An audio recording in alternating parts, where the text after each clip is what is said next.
Thank you very much, gentlemen. Request you all to please stay on stage. Every new beginning must be marked by an auspicious tradition. Before we begin with the third edition of Times Now Summit, let us mark the ceremony with the lighting of lamps, an auspicious tradition for new beginnings. We would like to invite the Honourable Union Minister for Home Affairs, Shri Amit Shah, to light the ceremonial lamp. We also request the Vice Chairman and Managing Director of Times Group, Mr. Sameer Jain, and the Managing Director, Times Group, Mr. Vineet Jain, to join the Honourable Union Minister.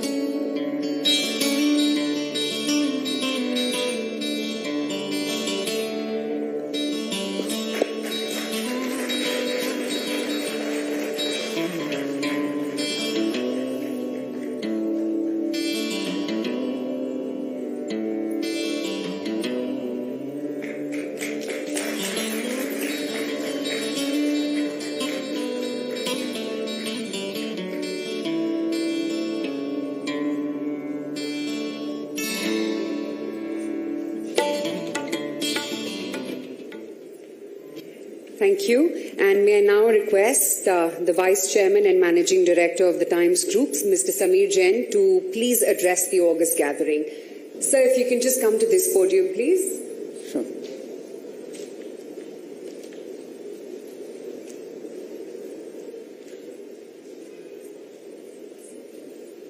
Your script just as a backup. No, I don't need that. Excuse me. This I don't need. I don't need this. Okay, you don't need it? Then that's the script. Leave it. Yeah.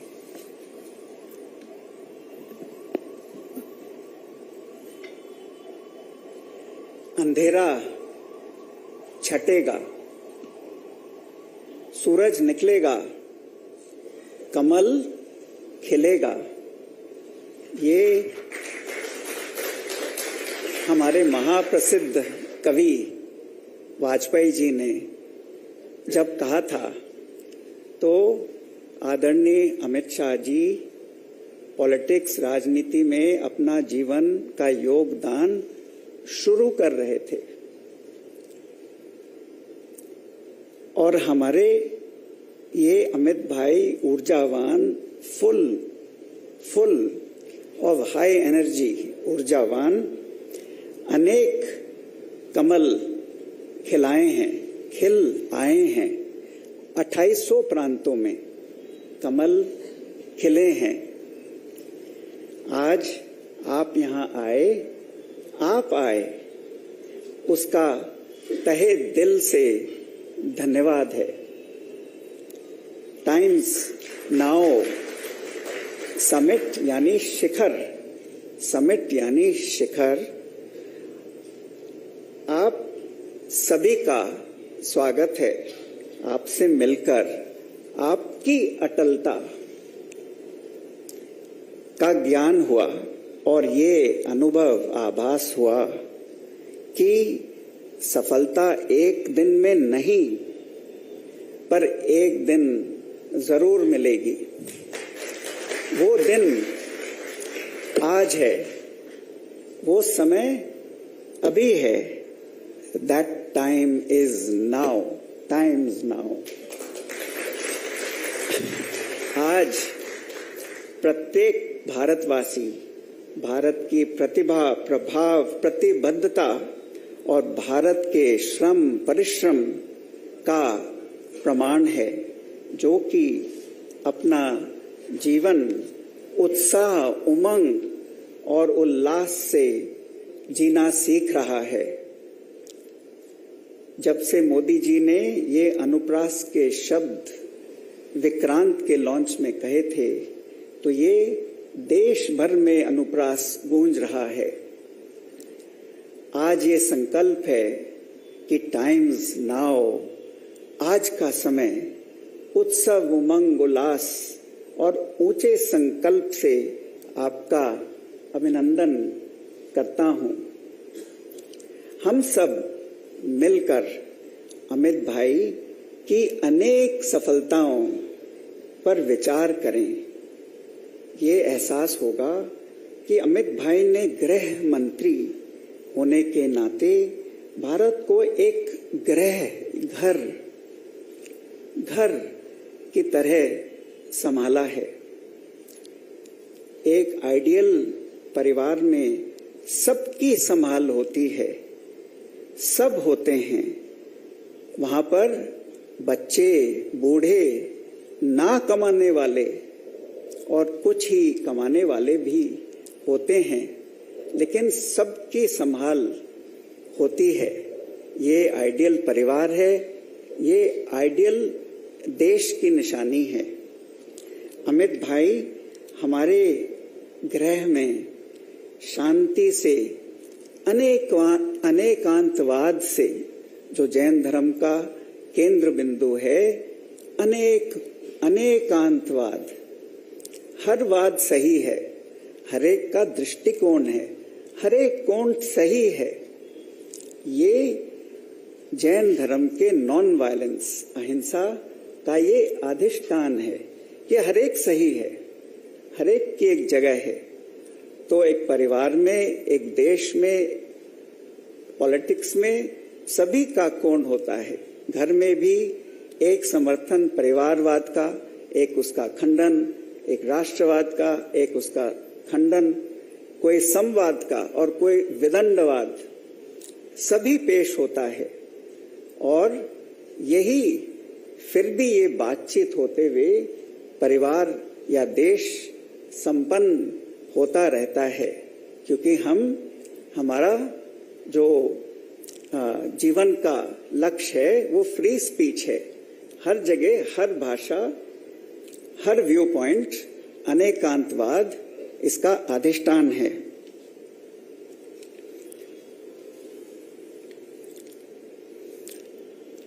जिस तरह अखंड भारत की सीमा बाली से लेके अफगानिस्तान तक थी। बाली आप जाओगे, मैं गया हूँ, होटल में पूछना यहाँ कौन सी जगह मैं देख के आऊं, तो वो आपको मशहूर मंदिरों में ही भेजेंगे। वहां पे हर देवी देवता के मंदिर हैं, और क्योंकि उनकी नाक नक्श हमारे से थोड़ी फर्क है, तो वहां देवी देवता उनके नाक नक्श और कई छोटी छोटी रीति में फर्क है हमारी रीतियों से, लेकिन पूजा और वही देवी देवता हैं। अनोखी बात है। और अफगानिस्तान के तो आप सभी जानते हैं, वहां बामियान बुद्धा की कैसे स्टैचूज थी। तो हमारा देश का जो अखंड भारत था, जो ऐतिहासिक हो गया था, अब वो नए रूप में मैं आपसे विनती करता हूं कि एक महा अखंड भारत का निर्माण आपके और प्रधानमंत्री के लीडरशिप, नेतृत्व में जरूर होगा।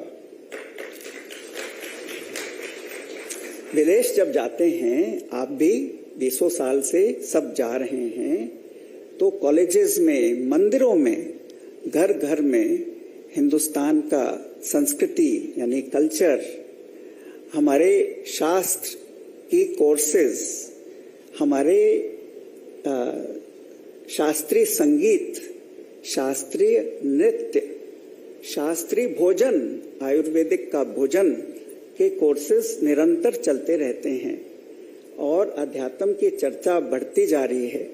गीता, अष्टावक्र, योग वशिष्ठ, पातंजलि सूत्र, ये सब पढ़ाए जा रहे हैं सब कॉलेजेस में।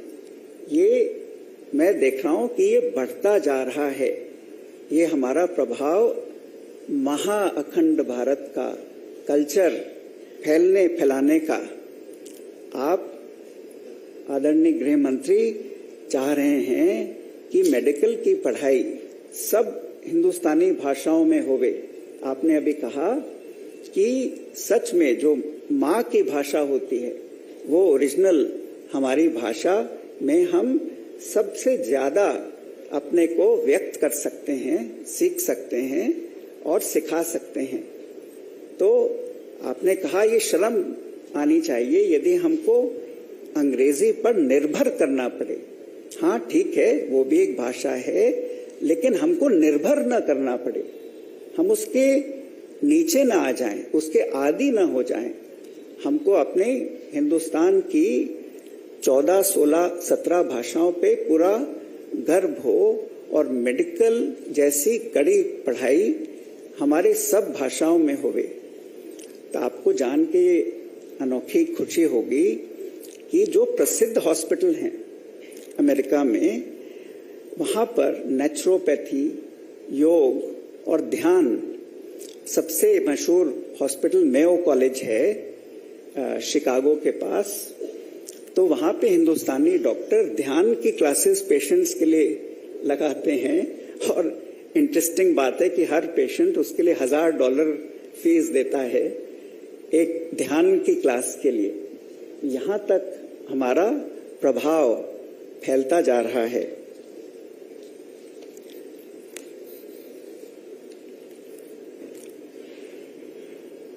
प्रधानमंत्री ने जैसे रशिया को कहा कि ये युद्ध का समय नहीं है, ये उनकी शैली थी कि कोई विदेश वाला कैसे समझे।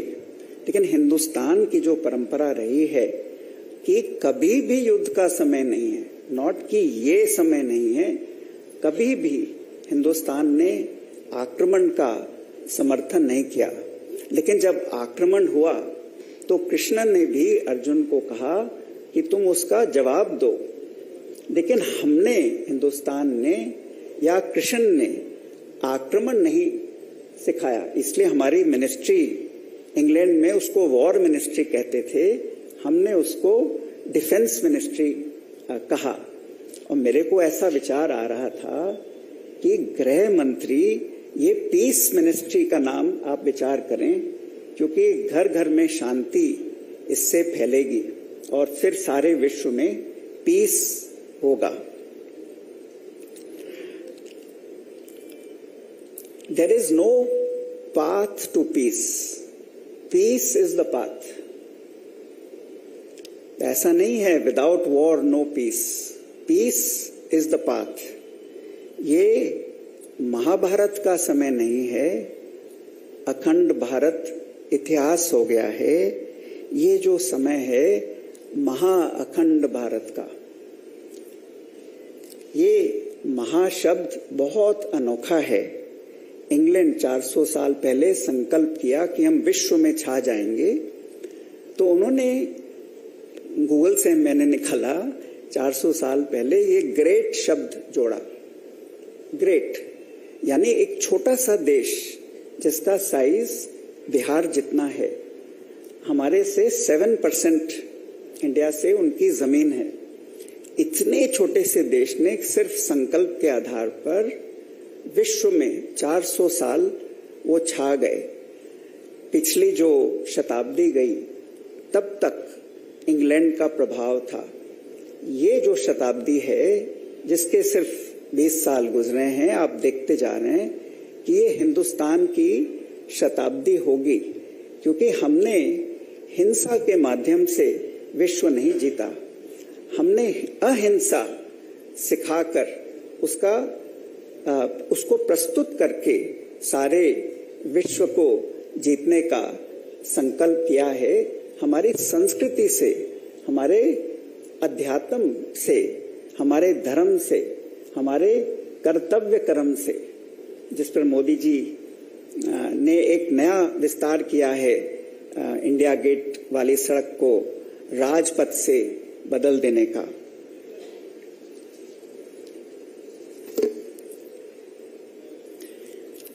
ये अहिंसा का सिद्धांत, सोचो कि गांधी जी ने, महावीर और बुद्ध, 3000 साल से ये चलता आ रहा है। कोई शास्त्र नहीं मिलेगा, क्योंकि मनुष्य का बेसिक नेचर, बच्चों, 3 बरस के बच्चों में आप देखोगे एक दूसरे से लड़ाई करेंगे, धक्का देके गिरा देंगे।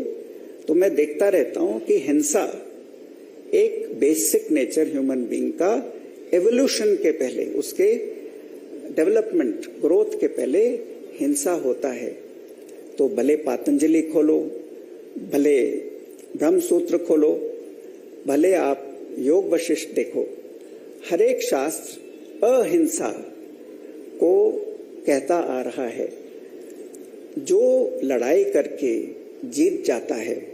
जो आक्रमण या सेल्फ डिफेंस में जीतता है उसको आप वीर कहेंगे। लेकिन जो बिना लड़ाई के शांति प्रस्ताव से शांति फैला देता है, अहिंसा फैला देता है, उसको मोहित जी आप क्या कहेंगे? महावीर कहेंगे।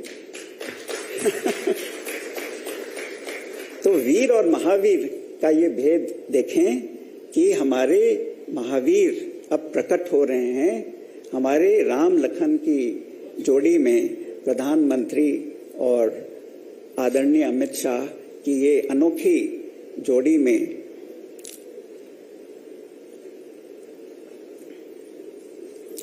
ये जो समय आ गया है, ये न भारत का अभी है, न भारत का ये टाइम्स नाउ है। भारतवासियों का देश की प्रगति में समभाव है। जिस शब्द आपने कई बार गुजरात के इलेक्शंस में कहा है, जब हम मिलजुल कर कर्तव्य कर्म करेंगे तो उसको समबुद्धि कहते हैं। और जैसे प्यार की नजर से मैं आप सबको देख रहा हूं, इसको समदृष्टि कहते हैं। और जब ये तीनों जुड़ जाते हैं तो हर समस्या का हल हो जाता है, समाधान हो जाता है। और इसी को समाधि कहते हैं, जो हमारे कल्चर और अध्यात्म का फाउंडेशन है, अधिष्ठान है।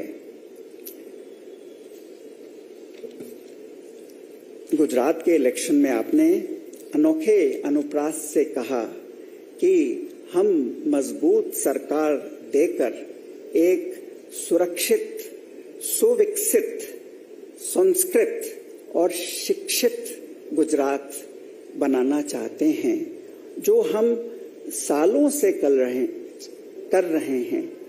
इस अनुप्रास ने मुझे प्रेरणा दी कि ये आपकी संस्कृति है, आपके संस्कार हैं, जिससे सारे 28 प्रांत में सुशोभित आप और प्रधानमंत्री होंगे।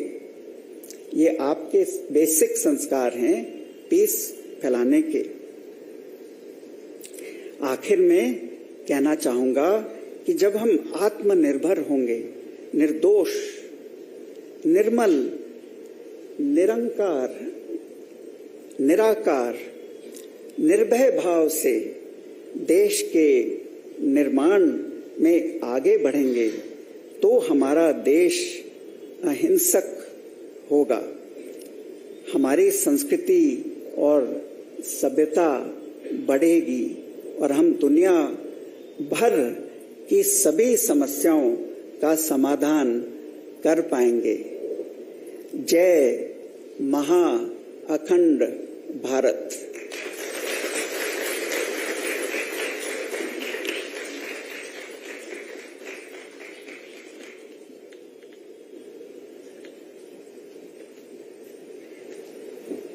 Thank you very much, Mr. Jain. And can I please request now our Honourable Home Minister to please address the gathering on the main topic of our summit today. Why is India a vibrant democracy and a global bright spot in these times?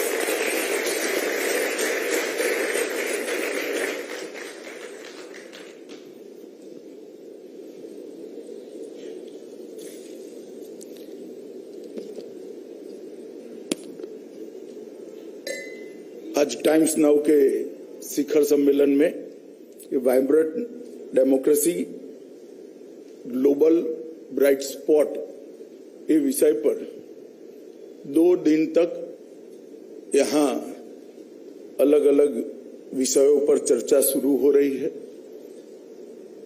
मैं times now की इस पहल का हृदय से स्वागत करता हूं, क्योंकि समय आ गया है कि हमारी लोकतांत्रिक मूल्यों की पहचान समग्र विश्व को हो।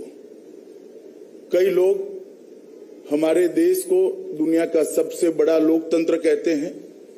हमारे प्रधानमंत्री इस देश को लोकतंत्र की जननी कहते हैं, क्योंकि दुनिया में सबसे पहले लोकतांत्रिक व्यवस्था अगर किसी देश में प्रस्तापित हुई तो वो भारत में हुई है और वो एक ऐतिहासिक सत्य है। बहुत बड़ा इतिहास इस देश का रहा, बहुत बड़े कालखंड को पसार करते हुए, ढेर सारे उतार चढ़ाव को सहते हुए हमारी सभ्यता, हमारी संस्कृति, आज हम यहाँ पर पहुंचे हैं। और जब यहाँ पहुंचे हैं तब आज पीछे मुड़कर देखने का समय नहीं है, आगे देखने का समय है। नए संकल्पों के साथ आगे बढ़ने का समय है। आजादी का अमृत महोत्सव का वर्ष है। ये संकल्प लेने का समय है कि जब आजादी की शताब्दी होगी तब भारत कहाँ होगा, भारत सर्वप्रथम होगा। ये संकल्प लेने का ये समय है। 8 साल के अंदर राजनीतिक स्थिरता, भ्रष्टाचार मुक्त शासन, विकास उन्मुख नीतियां और इन्वेस्टमेंट फ्रेंडली एजेंडे के कारण भारत 8 साल में काफी बड़ी मंजिल काटकर आज यहां पर खड़ा है।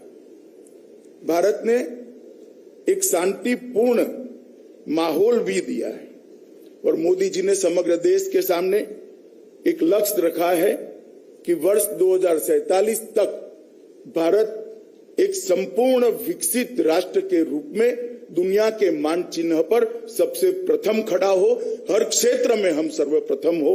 ये लक्ष्य लेकर आज मोदी जी ने 130 करोड़ की जनता का आह्वान किया है।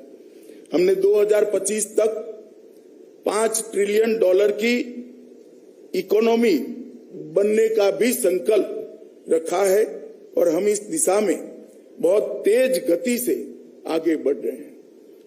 भारत का पूरी दुनिया में बढ़ता प्रभाव हर एक भारतीय के लिए आनंद और गर्व का विषय है।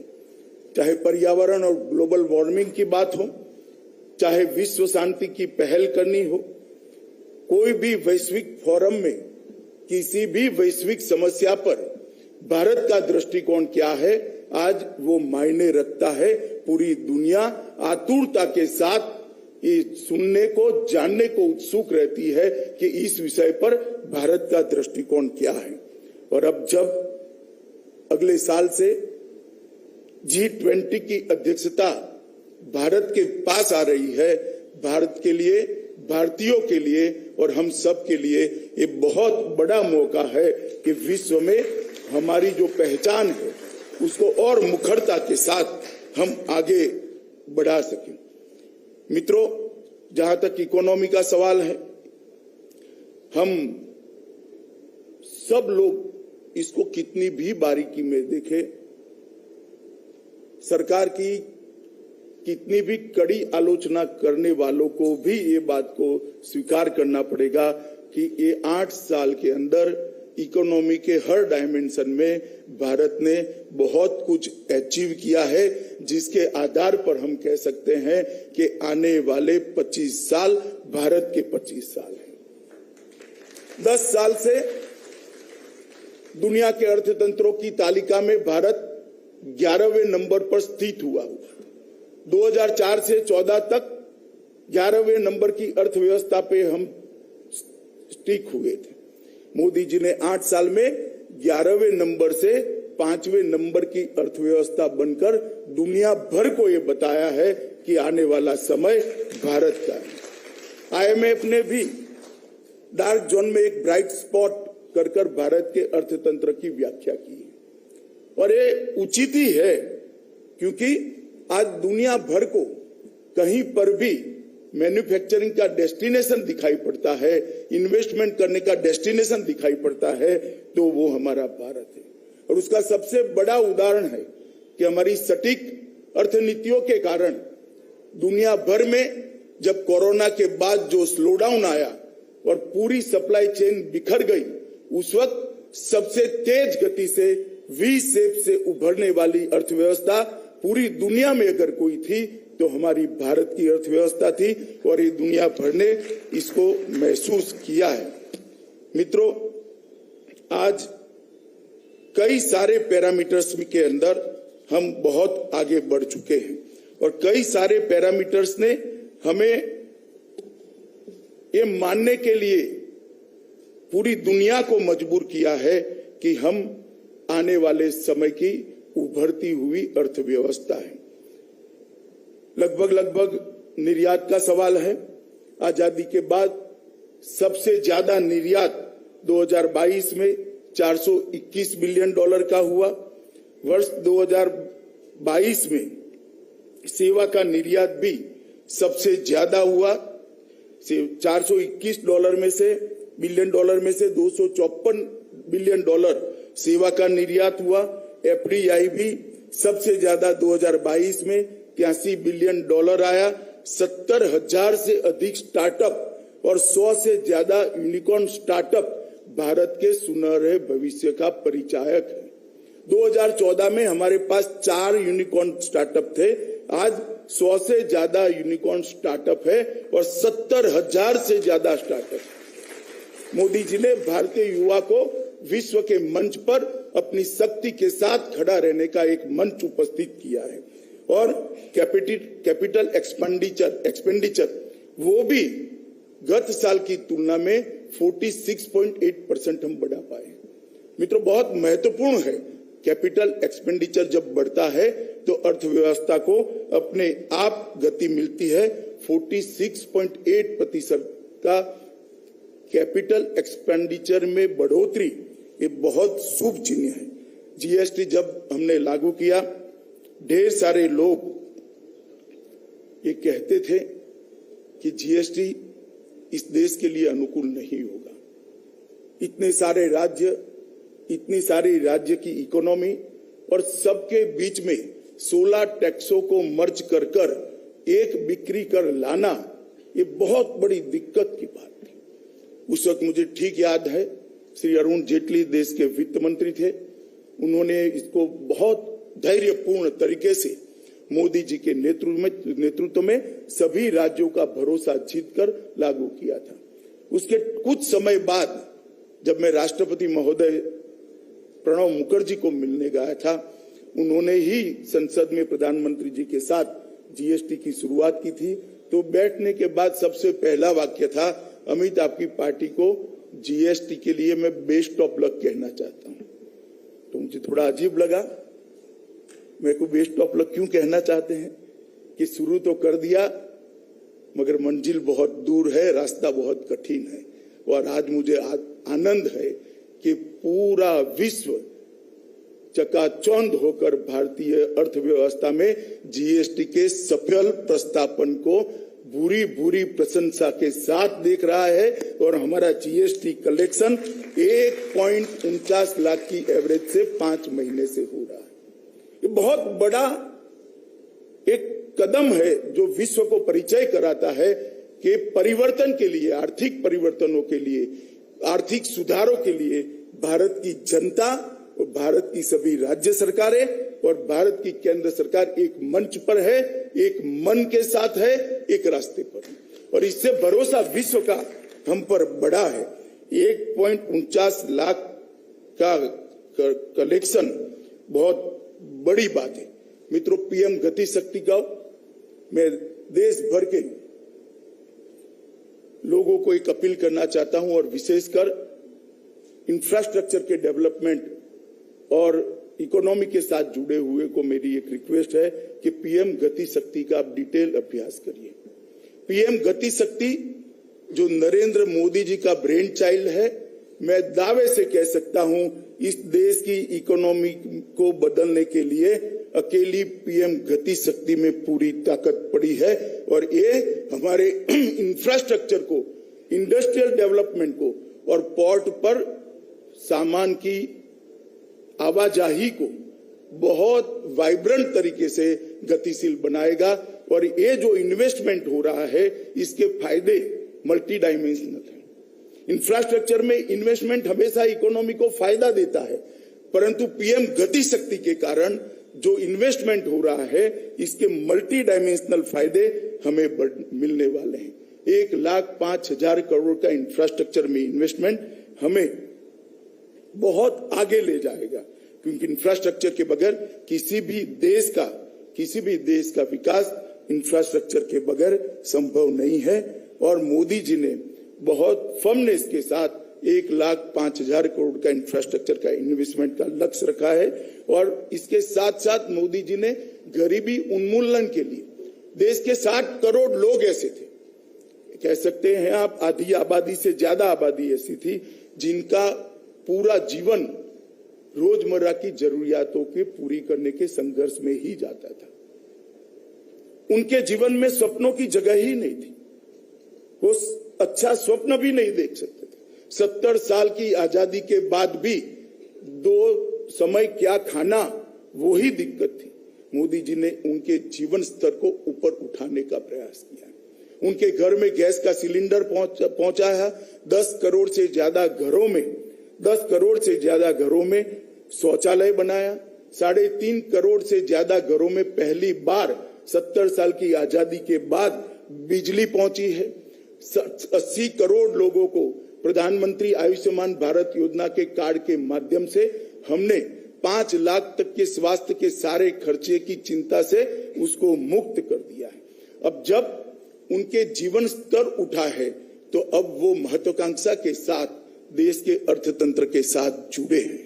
आज मैं कह सकता हूं, देश के अर्थतंत्र को पहले सिर्फ 70 करोड़ लोग गति देते थे, आज 130 करोड़ की पूरी आबादी देश के अर्थतंत्र को गति देती है। पहले हमारी इकोनॉमी में मार्केट सिर्फ 70 करोड़ का था, 70 करोड़ की आबादी का मार्केट था। आज भारत 130 करोड़ की आबादी का मार्केट बना है। ये बहुत बड़ी उपलब्धि है।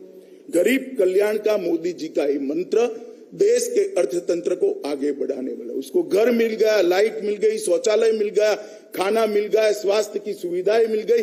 अब उसके मन में है मेरे घर में टीवी आ जाए, इसके मन में है मेरे घर में स्कूटी आ जाए, इसके मन में है मेरे बच्चे अच्छी पढ़ाई लिखाई करें और आगे की पीढ़ी देश में योगदान करे। ये जो जिजीविसा, ये जो कल्पना 60 करोड़ लोगों के जीवन में जगाने का काम नरेंद्र मोदी जी ने किया है, उनके जीवन का तो निश्चित कल्याण हुआ है, जिसके लिए हमारे पुरखों ने आजादी की लड़ाई लड़ी थी कि देश का हर एक व्यक्ति अपना जीवन सम्मान के साथ जी सके।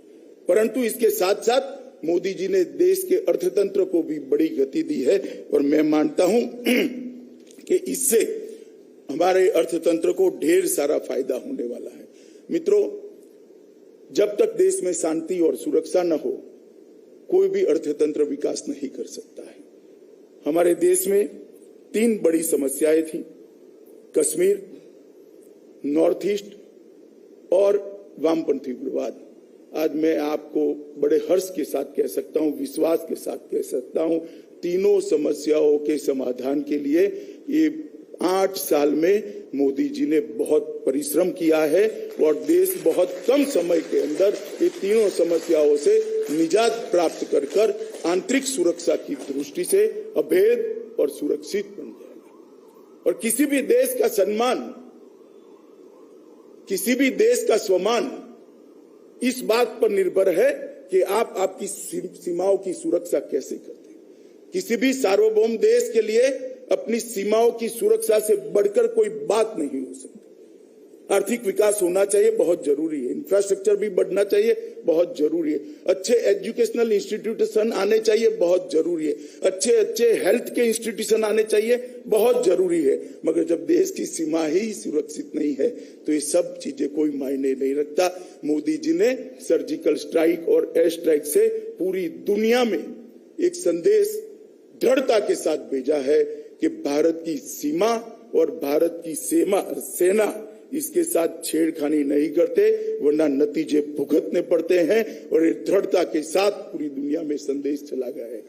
मित्रों, भारत की कृषि व्यवस्था को भी मोदी जी ने बहुत आगे बढ़ाया है। आज हम कृषि के क्षेत्र में, कृषि पहले जीडीपी में सबसे कम कंट्रीब्यूट करने वाला मानांक माना जाता था।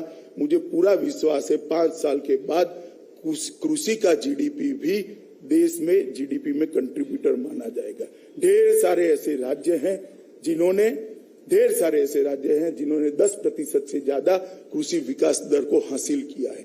ढेर सारे ऐसे राज्य हैं जिन्होंने अपनी सिंचाई व्यवस्था को डबल से ज्यादा बढ़ा दिया है। ढेर सारे ऐसे राज्य हैं जिन्होंने पाकों की क्रॉप्स की विविधताओं को बनाकर आज भारत का कृषि निर्यात 3 गुना करने का काम किया है और ये बहुत बड़ा कंट्रीब्यूटर देश की इकोनॉमी में बनने वाला है। और मैं फिर से एक बार लोकतंत्र के लिए कहना चाहता हूं, पहले 2014 के पहले हमारे देश के लोकतंत्र को 3 नासूर बहुत समय से परेशान करते थे, जातिवाद, परिवारवाद और तुष्टीकरण। मोदी जी ने देश की राजनीति को जातिवाद, परिवारवाद और तुष्टीकरण से मुक्त कर पॉलिटिक्स ऑफ परफॉर्मेंस की शुरुआत करी है, जिसमें दम होगा वो शासन करेगा, जो देशनिष्ठ होगा वो शासन करेगा, जो परिश्रम करेगा वो शासन करेगा, जो कहाँ जन्मा है इसके आधार पर, किस जाति के आधार पर और कितना तुष्टीकरण करता है इसके आधार पर कोई शासन नहीं करेगा। और देश की जनता ने मोदी जी की ये नीति को स्वीकारा है और स्वागत भी किया है। मैं अंत में इतना ही कहना चाहता हूं कि आजादी के अमृत महोत्सव से आजादी की शताब्दी तक का एक कालखंड फिर से एक बार भारत को विश्व में सबसे महान बनाने का कालखंड है। 130 करोड़ लोगों का संयुक्त परिश्रम, हम एक मन, एक सोच और एक दिशा के साथ इस रास्ते पर अगर आगे बढ़ते हैं तो निश्चित ही हर क्षेत्र में भारत सर्वप्रथम होगा, ऐसा मेरा मानना है। 2047 में शायद हम में से बहुत सारे लोग नहीं होंगे, मगर देश तो होगा। 2047 में पूरी दुनिया में सबसे प्रथम भारत हो, इस संकल्प के साथ हम पूरा देश आगे बढ़े, मोदी जी के नेतृत्व में आगे बढ़े और हम सर्वप्रथम हो, यही सबको शुभकामनाएं। धन्यवाद।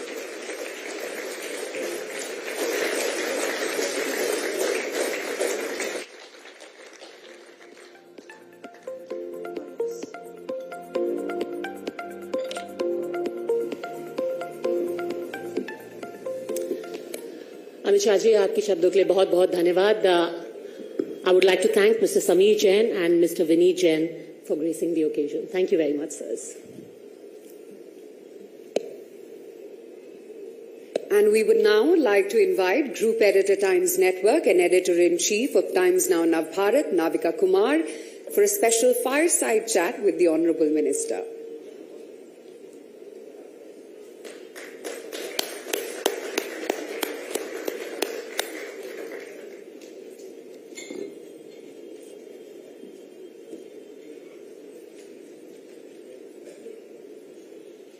Big round of applause for the Union Home Minister.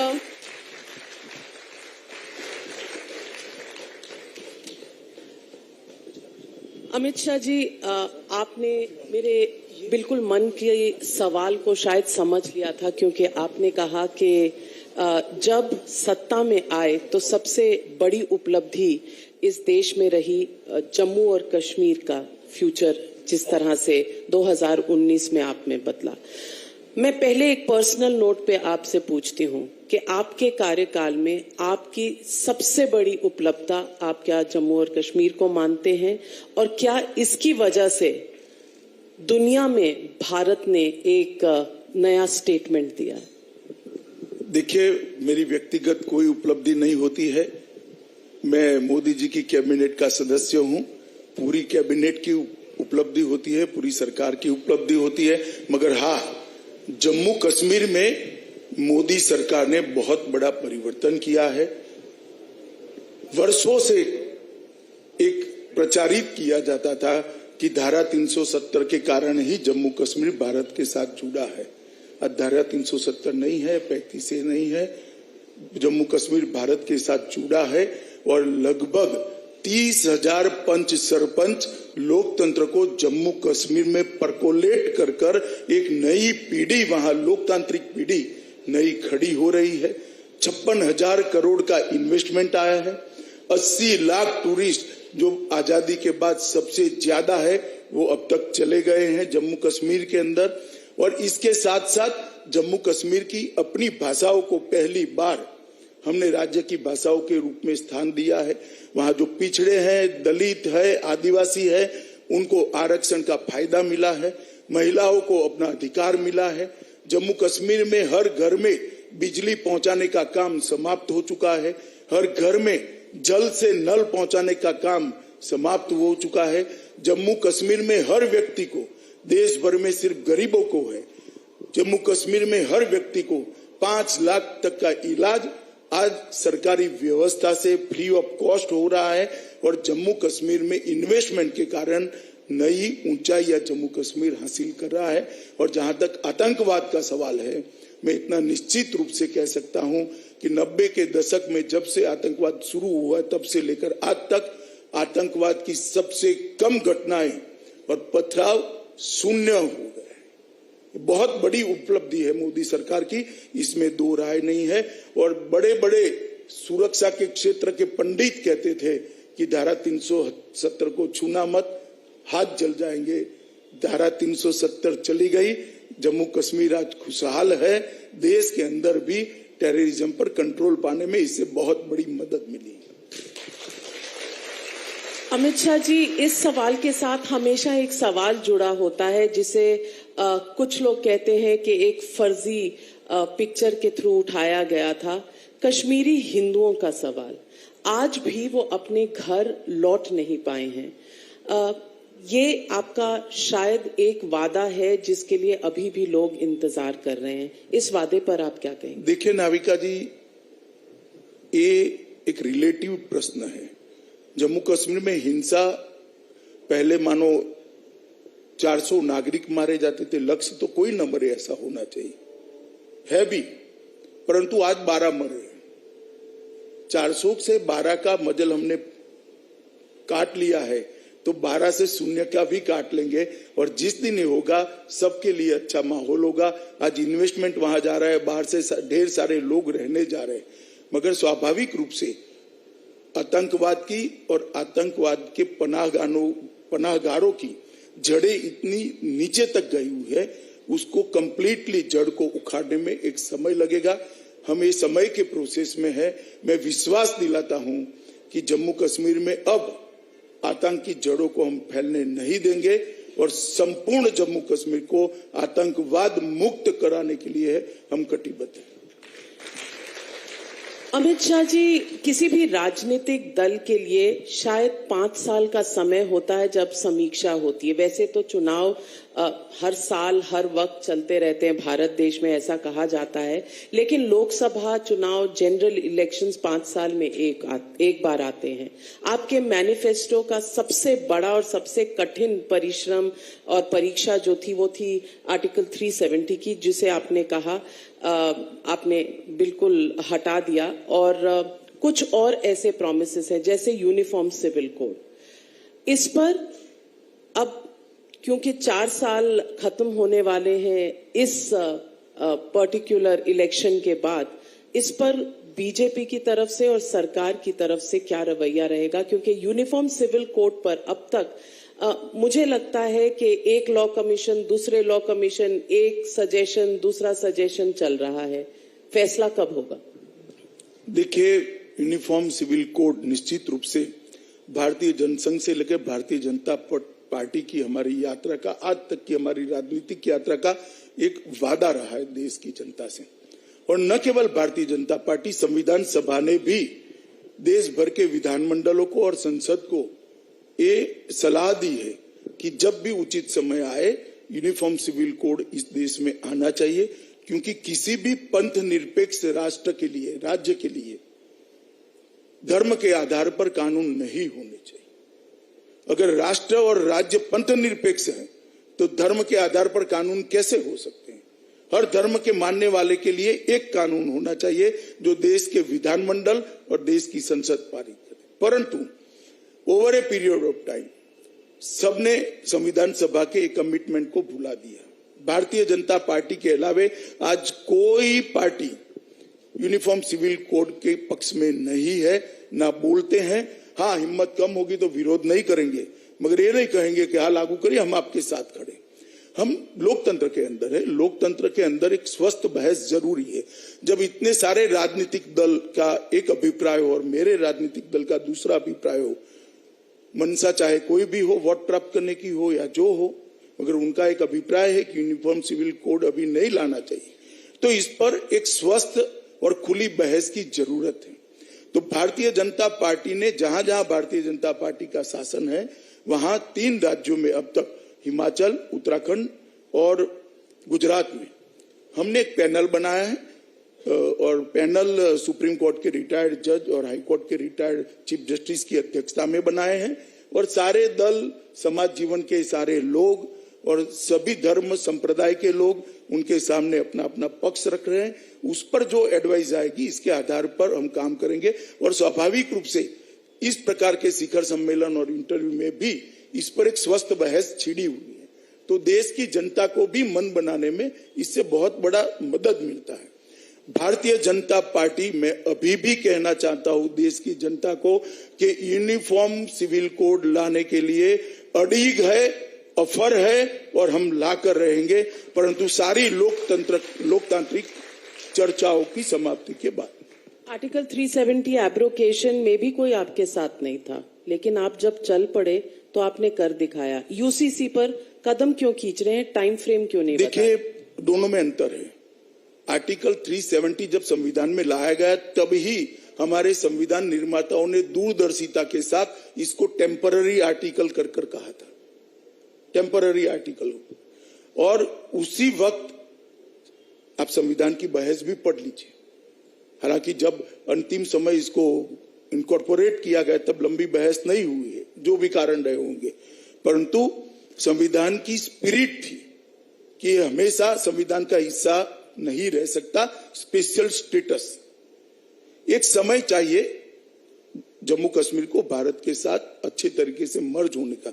मुझे लगता है कि 70 साल बहुत बड़ा समय है, बहुत लंबा समय है और इस पर बाकी सारे राज्यों को कोई टिप्पणी देने की जरूरत भी नहीं थी, क्योंकि स्पेशल स्टेटस एक ही राज्य में था और जम्मू कश्मीर के राज्यपाल ने हमें दरख्वास्त भेजी थी जिसके आधार पर हमने ये निर्णय करा था। तो आर्टिकल 370 और कॉमन सिविल कोड को आप एक तराजू में रखकर नहीं सोच सकते, दोनों के बीच में मूलभूत अंतर है। तो यानी कि 2024 के मैनिफेस्टो में यूसीसी फिर रहेगा?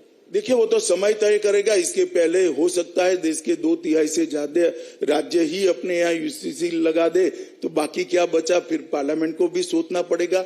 नहीं हुआ तो आप चिंता मत करो, 24 में हम ही आने वाले हैं, 24 में हम कर रखेंगे। अमित शाह जी, इसीलिए कहा जाता है कि आप शायद इलेक्शन जीतने की एक मशीन लेकर चलते हैं, जो बीजेपी का इस वक्त कार्यकाल है, क्योंकि कोई भी पार्टी इतनी तैयार इलेक्शन के लिए नहीं होती जितनी बीजेपी होती है। बीजेपी में ऐसा कौन सा नुस्खा है कि इलेक्शन में एकदम तीव्र गति से निकल पड़ती है और कारपेट बॉम्बिंग शुरू कर दे? देखिए, हम जब भारतीय जनसंघ में थे तब तय था कि हमें कहीं सत्ता नहीं मिलनी है, कहीं दूर दूर तक सत्ता मिलने का सवाल ही नहीं था। हम हमारी आइडियोलॉजी लेकर निकले थे, लोग हमारा उपहास उड़ाते थे। हमारे कई ऐसे प्रत्याशियों को मिला हूं जिनकी जमानत जब्त न हुई, बच गई, तो उन्होंने पार्टियां दी थी। इस प्रकार की लड़ाई हम तो लड़े हैं, परंतु आपको जो दिखाई पड़ता है वो अलग प्रकार की। मैं आपको बताता हूं, भारतीय जनता पार्टी इलेक्शन में हमेशा, चाहे चुनाव हारने का हो, जीतने का हो, चाहे ग्राम पंचायत का हो, चाहे पार्लियामेंट का हो, इसलिए सबसे अलग दिखती है क्योंकि हम इलेक्शन को सिर्फ सत्ता प्राप्त करने का माध्यम नहीं मानते। इलेक्शन हमारे लिए हमारी आइडियोलॉजी को देश के हर व्यक्ति तक, हर मतदाता तक पहुंचाने का जरिया है। इलेक्शन के माध्यम से, इलेक्शन के प्रचार के माध्यम से हम देश के मतदाताओं का संपर्क करते हैं, सघन संपर्क करते हैं। हर एक नेता भारतीय जनता पार्टी का हमारी आइडियोलॉजी को, हमारे सरकार चलाने के एजेंडे को और सरकार की उपलब्धियों को लोगों तक पहुंचाने का प्रयास करता है और लोगों की दिक्कतों को भी जानने का प्रयास करता है। तो मैं मानता हूं कि लोकतंत्र के अंदर ये बहुत महत्वपूर्ण प्रक्रिया है, सभी पार्टियों ने करना चाहिए। अब कोई करे न करे, हम तो कर ही रहे हैं। हम इलेक्शन में इतना जरूर प्रयास करते हैं कि हर मतदाता तक हमारा कोई न कोई कार्यकर्ता हमारी आइडियोलॉजी, हमारा सरकार चलाने का एजेंडा, हमारा घोषणा पत्र और हमारी उपलब्धियों को लेकर पहुंचे। इसके कारण शायद आपको लिखता होगा कि हम इलेक्शन में बहुत एग्रेसिव जाते हैं। एग्रेशन सत्ता प्राप्त करने का नहीं है, एग्रेशन जनता से संपर्क का है, हमारी आइडियोलॉजी को, हमारे विचारों को जनता तक पहुंचाने का। लेकिन विपक्ष के लोग कहते हैं कि बीजेपी के दो भाई ईडी और सीबीआई, क्योंकि जब चुनाव आते हैं तो दोनों एजेंसीज लग जाती हैं विपक्षी नेताओं के पीछे, और ये एक फॉर्मूला है बीजेपी के लिए इलेक्शन जीतने का। देखिए, इस देश में न्यायपालिका 3 स्तरीय न्यायपालिका है। डिस्ट्रिक्ट लेवल पर हाई कोर्ट है, सुप्रीम कोर्ट है, और विपक्ष भी ऐसा नहीं कह सकता कि हमारे यहाँ न्यायपालिका स्वतंत्र नहीं है। सबको, जिसको ग्रीवेंसीज है उसने न्यायपालिका में जाना चाहिए, अगर गलत है तो, और अगर सही है तो कार्यवाही भी होनी चाहिए। जो राजनीतिक दल चलाते हैं उनको आर्थिक अपराध करने का परमिट है क्या? और जब कांग्रेस के शासन था तब भी उन्होंने ये सब किया है। सब लोग न्यायपालिका में गए हैं। मैं अभी भी एक बात स्पष्टता के साथ करना चाहता हूं कि ये दोनों एजेंसियां स्वतंत्र रूप से काम कर रही है, और किसी को भी इस पर ग्रीवेंसीज है वो न्यायपालिका में जाने के लिए स्वतंत्र है, परंतु इसको राजनीतिक कलर से नहीं देखना चाहिए।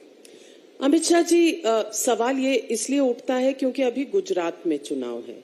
गुजरात में एक तरफ कांग्रेस पार्टी है जो हमेशा बीजेपी के समक्ष खड़ी होती थी, और एक तरफ अब एक नई एंट्री की है एक पार्टी ने, और वो कह रही है कि क्योंकि पंजाब में उसकी जीत हुई थी तो बीजेपी घबराई हुई है, इसीलिए रोज नए वीडियो जारी कर रही है। मैं आम आदमी पार्टी की बात कर रही हूँ।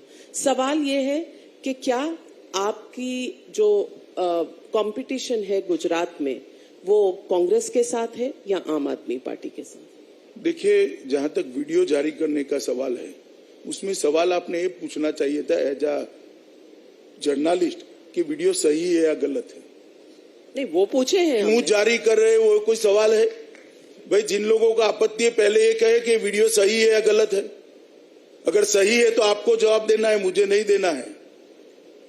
उनको जवाब देना है कि जेल मंत्री जेल में जाने के बाद भी आप उसको बर्खास्त नहीं करते हो, और जेल में बैठकर वो इस प्रकार की सुविधाओं का उपभोग करते हैं, तो जवाब किसको देना है? मेरी पार्टी को नहीं देना है।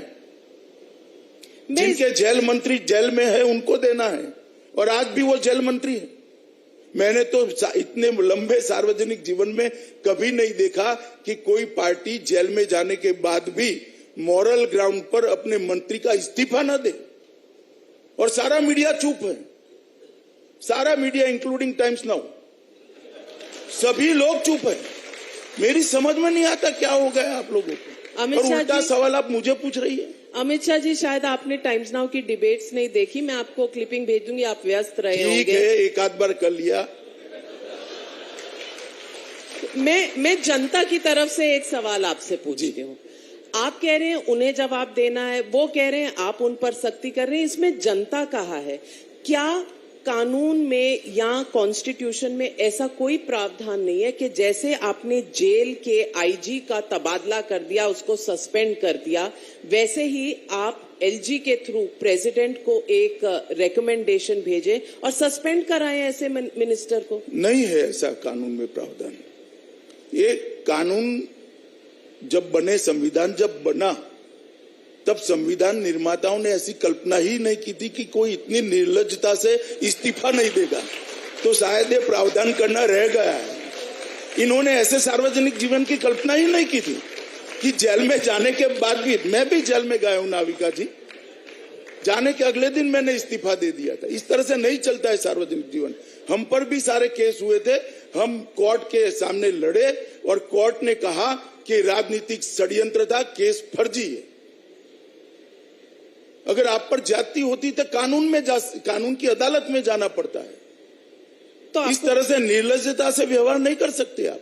तो आपको लगता है समय आ गया है कि कानून में या हमारे कॉन्स्टिट्यूशन में संशोधन होना चाहिए, क्योंकि जनता मूक दर्शक बन के बैठी है, किसी के पास इख्तियार नहीं है कि जेल में बैठे मंत्री की सेवा हो रही है और उन्हें कोई निकाल नहीं रहा। यानी जनता के पास सभी इख्तियार है भी।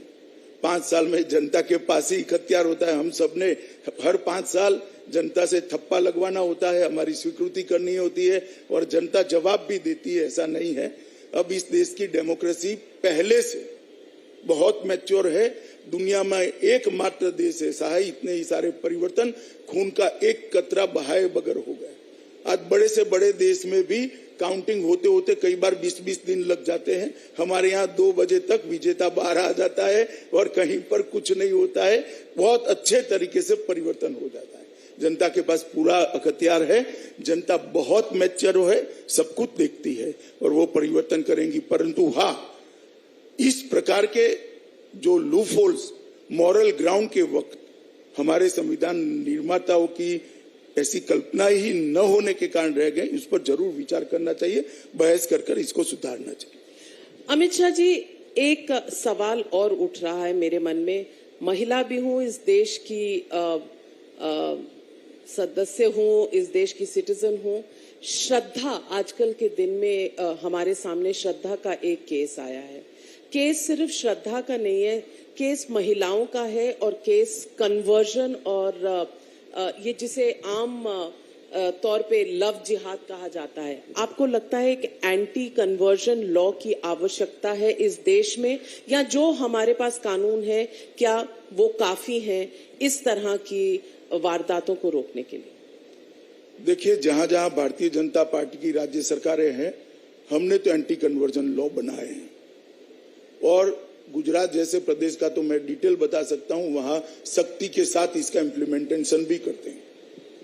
और आप संविधान सभा की चर्चा को पढ़ेंगे तो धर्म का प्रचार करना और लोभ, लालच, डर इससे धर्म परिवर्तन करना, 2 चीजों को बहुत अच्छे तरीके से हमारी संविधान सभा ने सेपरेट किया हुआ है। आप धर्म का प्रचार कर सकते हो, परंतु सुविधाएं देकर, लोभ देकर, डर दिखाकर किसी को धर्म परिवर्तित करने के लिए मजबूर नहीं कर सकते हो। ये संविधान का स्पिरिट है। और अभी सुप्रीम कोर्ट ने भी एक याचिका हुई है, सुप्रीम कोर्ट ने भी इस बात को बहुत स्पष्ट किया है। तो मैं मानता हूं कि राज्यों के विधायकों का जो विधानमंडल है, इसका एक काम है कि इस पर विचार करे। जहां जहां भारतीय जनता पार्टी की सरकारें हैं, लगभग हर जगह पे हमने धर्म परिवर्तन के रोक के लिए कानून बनाए हैं और इसको इम्प्लीमेंट भी करें। नेशनल लेवल पर देखिए, ये ग्रे एरिया है स्टेट सब्जेक्ट और सेंट्रल सब्जेक्ट का। अगर नेशनल लेवल पर करना है तो इसकी व्याख्या पहले करनी पड़ेगी कि राष्ट्रीय स्तर पर एक कानून हो सकता है, नहीं हो सकता है।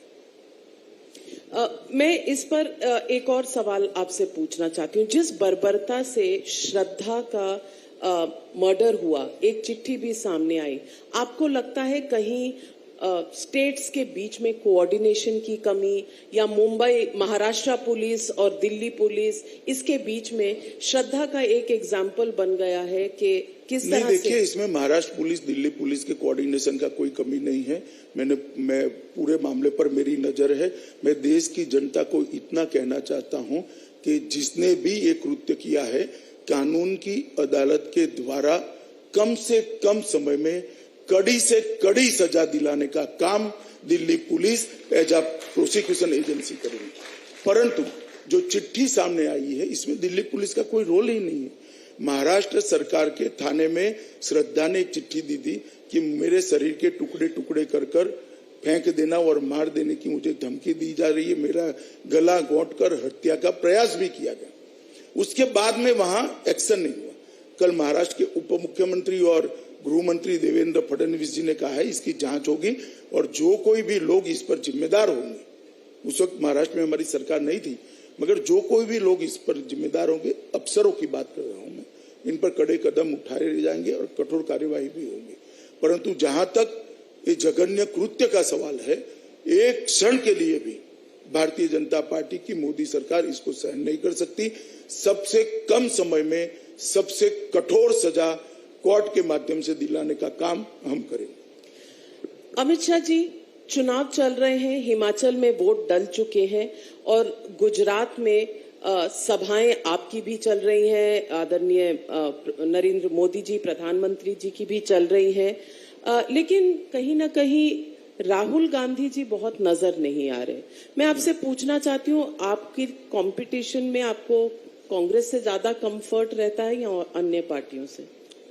देखिए, मेरा मानना है कि वहां स्पर्धा भारतीय जनता पार्टी और कांग्रेस के साथ है। आम आदमी पार्टी का वहां पर जो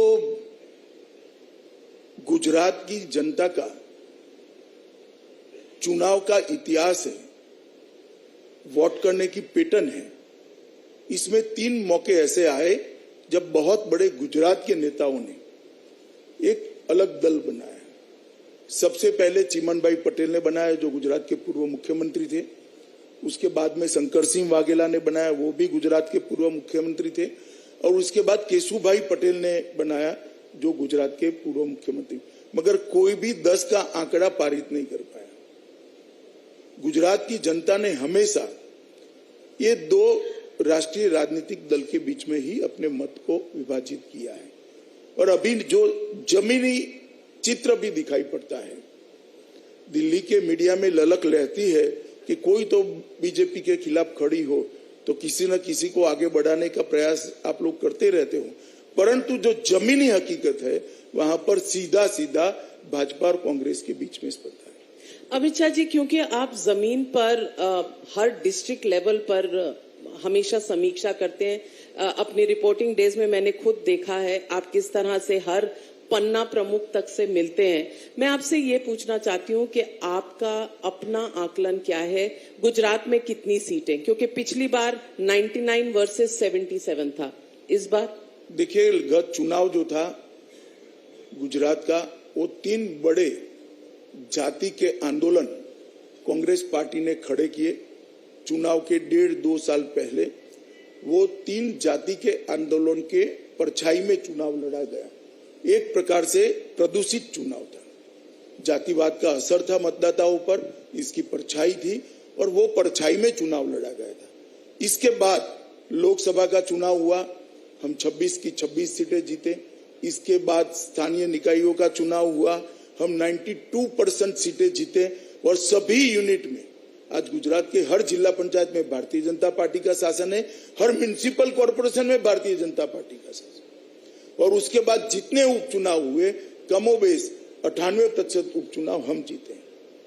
तो बहुत स्पष्ट ट्रेंड है कि इस बार अप्रत्याशित रूप से भारतीय जनता पार्टी जीतने जा रही है और भारतीय जनता पार्टी अपने जीत के सभी रिकॉर्ड, सबसे ज्यादा सीट प्राप्त करने का रिकॉर्ड और सबसे ज्यादा मत प्रतिशत प्राप्त करने का रिकॉर्ड तोड़ेगी, इसका मुझे भरोसा है। नंबर नहीं देंगे इस बार? नंबर मतलब मैंने कह दिया तो हमारा रिकॉर्ड 129 का है, तो 129 के ऊपर ही जाएगा। 129 के ऊपर कुछ भी जा सकता है।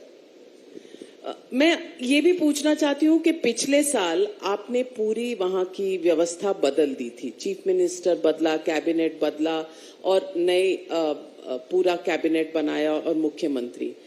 क्या गुजरात नरेंद्र मोदी है या लोकल लीडरशिप का भी असर है? क्योंकि गुजरात यानी नरेंद्र मोदी यानी गुजरात, कुछ इस तरह का रिश्ता है। नहीं, बहुत स्वाभाविक है, नरेंद्र मोदी ही गुजरात के हैं। नरेंद्र मोदी लोकल लीडरशिप नहीं, लोकल लीडरशिप का बहुत महत्व होता है, वो ही सरकार चलाते हैं, परंतु स्वाभाविक रूप से नरेंद्र मोदी गुजरात के हैं। नरेंद्र मोदी जी की सरकार ने, केंद्र सरकार ने गुजरात के लिए बहुत कुछ किया है और लोकल सरकार ने भी, गुजरात की राज्य सरकार ने भी बहुत अच्छे तरीके से काम किया है। इसका परिणाम है कि गुजरात आज देश के एक्सपोर्ट के अंदर 30% कंट्रीब्यूशन कर रहा है। सबसे ज्यादा एमएसएमई का रजिस्ट्रेशन गुजरात में होता है, सबसे ज्यादा स्टार्टअप का रजिस्ट्रेशन गुजरात में हुआ है, सबसे ज्यादा औद्योगिक निवेश प्राप्त करने वाले राज्यों में 10 साल से कंटिन्यूअसली गुजरात 1 से 3 में रहा है। और कानून और व्यवस्था की परिस्थिति बहुत अच्छी है, इंफ्रास्ट्रक्चर बहुत अच्छा हुआ है, शिक्षा के क्षेत्र में ढेर सारे एक्सपेरिमेंट हमने किए हैं, अलग अलग प्रकार की कई यूनिवर्सिटियां वहां पर बनी है, शिपिंग के लिए बनी, पेट्रोलियम के लिए बनी, ढेर सारी यूनिवर्सिटियां वहां पर बनी है, FSL यूनिवर्सिटी बनी है, रक्षा शक्ति यूनिवर्सिटी बनी है, चाइल्ड यूनिवर्सिटी बनी है। ढेर सारे शिक्षा के क्षेत्र में एक्सपेरिमेंट हमने वहां पर किए और सफल एक्सपेरिमेंट किए हैं। और गुजरात की जनता आज भी अड़ीक होकर कमल के साथ है, मोदी जी के साथ है, भाजपा के साथ। और हिमाचल प्रदेश? हिमाचल प्रदेश में भी हम रिपीट करने जा रहे हैं। आप मेरी बात याद रखना, जिस दिन काउंटिंग होगा गुजरात और हिमाचल दोनों जगह पे और MCD में दिल्ली में तीनों जगह पे भारतीय जनता पार्टी निश्चित रूप से जीतने जा रही है। आपने गुजरात और हिमाचल के साथ MCD भी जोड़ दिया, क्योंकि वहां चुनाव है। आप दोबारा पूछो, इसके पहले मैंने कह ही दिया। तो इसीलिए मैं पूछना चाहती हूँ, चाहे वो राष्ट्रीय चुनाव हो, चाहे वो स्टेट के चुनाव हो, चाहे वो MCD के चुनाव हो, आपका हर तरफ पूरा का पूरा अग्रेशन रहता है। नहीं, देखिए, मैं तो अलग प्रकार का नेता हूं और भारतीय जनता पार्टी के ज्यादातर नेता इसी तरह के हैं। मैं बूथ से आया हूं। मेरे करियर की शुरुआत एक संघवी हाई स्कूल के बूथ नंबर 243 के अध्यक्ष के रूप में हुई थी। तो मैं तो बूथ तक के चुनाव को लड़ने की मानसिकता वाला नेता हूं और बूथ तक के चुनाव जीतना चाहिए वो जुनून के साथ राजनीति में काम करने वाला व्यक्ति हूं। भारतीय जनता पार्टी की आइडियोलॉजी, केवल भारतीय जनता पार्टी की आइडियोलॉजी इस देश का भला कर सकती है, सही दिशा में जा सकती है, ऐसा मेरा मानना है। इसीलिए तो मैं भारतीय जनता पार्टी का कार्यकर्ता हूं। मैं सवाल ये भी पूछना चाहती हूँ कि एक डिबेट छेड़ी गई थी और ये डिबेट और बहस थी कि फ्रीबीज नहीं होने चाहिए किसी चुनाव में, लेकिन ये जो गरीब कल्याण योजना जिसको सोचा गया था कोविड के दौरान, क्या ये भी एक फ्रीबी नहीं है? ये सवाल विपक्ष उठाती है। जरा भी नहीं है। अच्छा हुआ आपने सवाल पूछ लिया। देश की जनता में भी बहुत सारी भ्रांतियां अगर होगी तो इसका निरसन आज हो जाएगा। देखिए, भारतीय जनता पार्टी की जितनी भी गरीब कल्याण की योजना है उसको और रेवड़ियां बांटने वाले कल्चर में मूलभूत अंतर है। भारतीय जनता पार्टी ने सबको गैस का सिलेंडर दिया है। गैस का सिलेंडर फिल करना मुफ्त में नहीं किया है। हमने सबके घर में बिजली पहुंचाई है, बिल वो उपभोक्ता भर रहा है। हमने सबके घर में शौचालय बनाया है, इसका मेंटेनेंस वो ही कर रहे हैं। हमने सबको घर दिया है, घर को आगे रिपेयर करना, चलाना और मेंटेन करना वो ही कर रहा है। हमने गरीब के जीवन स्तर को उठाने के लिए एक बहुत बड़ा गैप रह गया। 70 साल के अंदर देश में बहुत बड़ा तबका आगे निकल गया, वो वहां के वहां रह गए। तो हमने वो गैप भरने के लिए, उसके जीवन स्तर को उठाने के लिए बेसिक रिक्वायरमेंट पूरी करने का काम किया है। हमने उसके दैनंदिन जीवन में कुछ फ्री नहीं दिया है। जहां तक अनाज का सवाल है, सबको मालूम है कि कोविड आने के बाद लंबे समय तक लॉकडाउन रहा और कोविड की परछाई में एक स्लो डाउन भी आया, इकोनॉमी थोड़ी लड़खड़ाई भी। ढेर सारे छोटे छोटे काम करने वाले लोग, कोई रिक्शा चलाता है, कोई ठेला चलाता है, कोई रोज की मजदूरी करता है, इसको खाने की भी तकलीफ थी। उस वक्त शासन मूक दर्शक बनकर नहीं देख सकता। और भारत नहीं, सब लोगों ने बैंक अकाउंट में पैसे डाले हैं। हमने बैंक अकाउंट में एक भी पैसा नहीं डाला, उसको 5 किलो अनाज दिया है जो उसके खाने के लिए जरूरी है। तो इसको आप फ्री बीज कर नहीं देख सकते और ये कोई परमानेंट योजना भी नहीं। ये कोविड की कारण जो स्लो डाउन हुआ और उसके जीवन पर, रोजमर्रा के जीवन पर जो असर पड़ा है, उसमें से उभरने के लिए दी गई सहायता है और दोनों में अंतर है।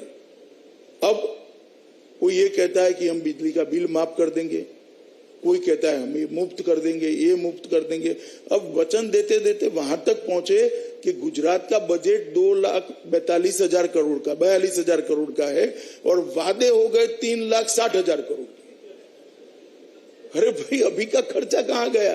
तनख्वाह करनी, ये करना है, वो। अब 2,42,000 करोड़ को आपको 3,62,000 करोड़ करना है, तो नई 3,62,000 करोड़ का रेवेन्यू जनरेट करना पड़ेगा, कहां से करोगे?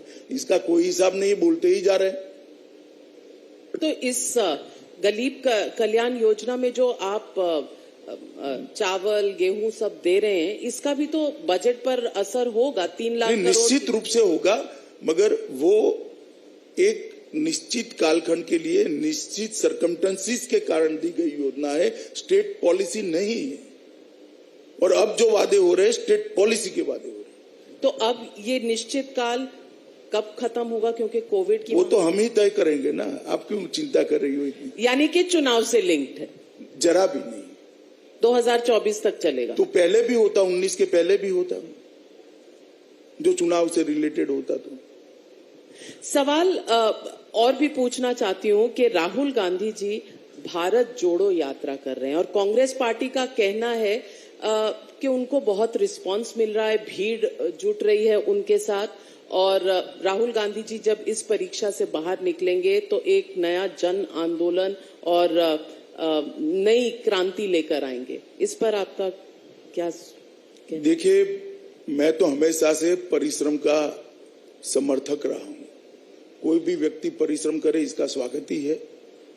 परिश्रम से परिणाम भी मिलते हैं, मगर परिश्रम से परिणाम तब मिलते हैं जब परिश्रम सातत्यपूर्ण हो। अब आगे देखो। लेकिन कुछ तो बीजेपी घबराई होगी, क्योंकि ऐसी बातें कहने लगी कि राहुल गांधी अब सद्दाम जैसे दिखने लग गए हैं। देखिए नाविका जी, ऐसी चीजों को इतना तूल नहीं देना चाहिए। जब चुनाव होता है तब कई प्रकार की ऐसी चीजें बोली जाती है, कही जाती है, और जनता उसको सुनती भी है, 2 घड़ी मौज करती है। इसको मानकर कोई वोटिंग नहीं बदलता है। एक चुनाव में ऐसे कई प्रकार के बातें की जाती है। अमित शाह जी, सावरकर पर, जिसे वीर सावरकर बीजेपी मानती है, उस पर राहुल गांधी, माफ करना, बीजेपी नहीं, पूरा देश सावरकर जी को वीर सावरकर मानता है। बिल्कुल। वीर सावरकर जो हम सब के लिए हैं, उन्हें राहुल गांधी जी कहते हैं कि वो घुटने टेक कर चिट्ठी लिखा करते थे ब्रिटिश सरकार को, योर ओबीडियंट सर्वेंट, और इसके ऊपर बीजेपी ने गांधी जी की भी एक चिट्ठी निकाली। मैं पूछना चाहती हूं कि हमारे इतिहास का जो इस तरह से रोज डिबेट होता है पॉलिटिकल पार्टीज के बीच में, इसको एक ही बार सेटल नहीं करना चाहिए? सेटल करने की कोई जरूरत नहीं है, सेटल ही है। ये वीर और अकेले सावरकर और वीर सावरकर का जो अंतर है ना, वो अगर समझ ले तो सेटल है। ये कोई पद्मश्री, पद्म विभूषण, इवन भारत रत्न नहीं है जो देश की सरकार ने दिया है। 130 करोड़ लोगों ने सावरकर जी की देशभक्ति को वीर नाम से सम्मानित कर कर आजीवन एटर्नल तरीके से उसके नाम के साथ जोड़ा है, तब कोई वीर सावरकर बनता है। और ये जो लोग आज टिप्पणियां कर रहे हैं, 10 दिन सावरकर जी जहां 10 साल रहे, वो जेल की कोठरी में रहकर बताएं। और समंदर के अंदर 600 किलोमीटर दूर से एक जहाज के अंदर से कूदकर आजादी के लिए जान दे देने का, आजादी के लिए जिंदा रहने का जो जज्बा था, इसके 10% भी किसी में हो तो सावरकर जी पर टिप्पणी करे। और देश में सबसे पहला प्रतिबंध अगर किसी पर लगाया अंग्रेजों ने, सबसे पहला प्रतिबंध लगाया तो सन 57 का स्वातंत्र समर उस पुस्तक पर, सावरकर के पुस्तक पर लगाया। सावरकर जी की पर टिप्पणी और इतनी भद्दी और ओछी टिप्पणी करने का अधिकार किसी को नहीं है। ये तो जब जाएंगे जनता के सामने, तब जनता बताएगी उनको कि सावरकर जी के लिए बोलने का क्या मतलब होता है।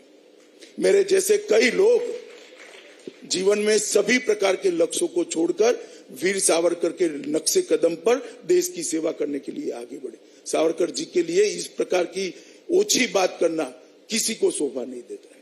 लेकिन क्या ये रिएक्शन नहीं है, क्योंकि बीजेपी भी बार बार निशाना साधती है जवाहरलाल नेहरू पर, वो भी देश के पहले प्रधानमंत्री थे। देखिए, दोनों में अंतर है। जवाहरलाल नेहरू एक राजनीतिक दल के अध्यक्ष रहे, आजादी के बाद प्रधानमंत्री रहे, और उनकी लेगेसी को एक पार्टी आज तक भुनाती रहती है। सावरकर जी ना प्रधानमंत्री रहे, ना कोई राजनीतिक दल उनका चुनाव लड़ा है। दोनों के बीच में अंतर है। सुभाष बाबू और जवाहरलाल जी के बीच में अंतर है।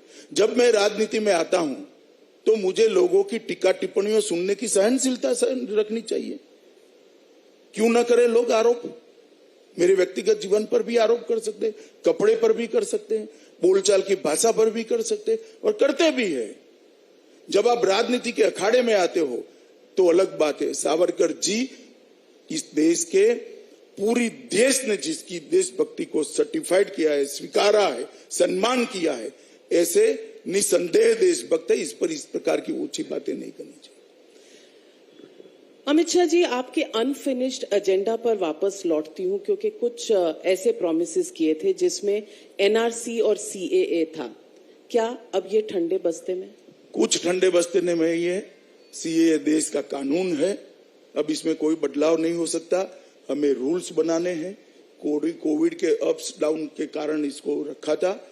कोविड अब समाप्त होने को आया है।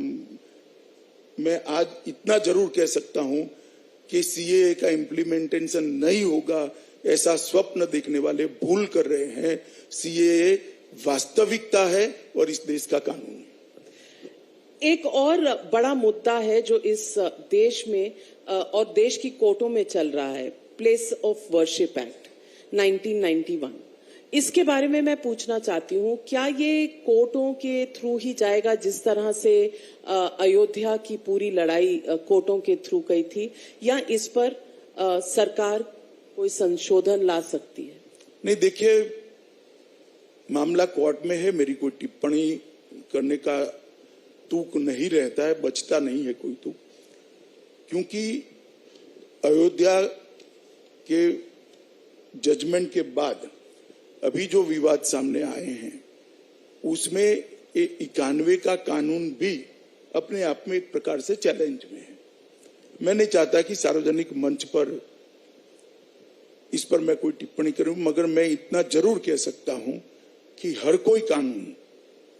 कोई कानून अदालत की लीगल स्क्रूटिनी से पास होना चाहिए। अब किसी ने चैलेंज किया है, देखिए अदालत क्या करती है। लेकिन सरकार पार्लियामेंट में कुछ, सरकार को भी नोटिस दिया है। सरकार अपना एफिडेविट, हलफनामा दायर करेगी। अपना हमारा जो स्टैंड है वो हम जरूर बताएंगे।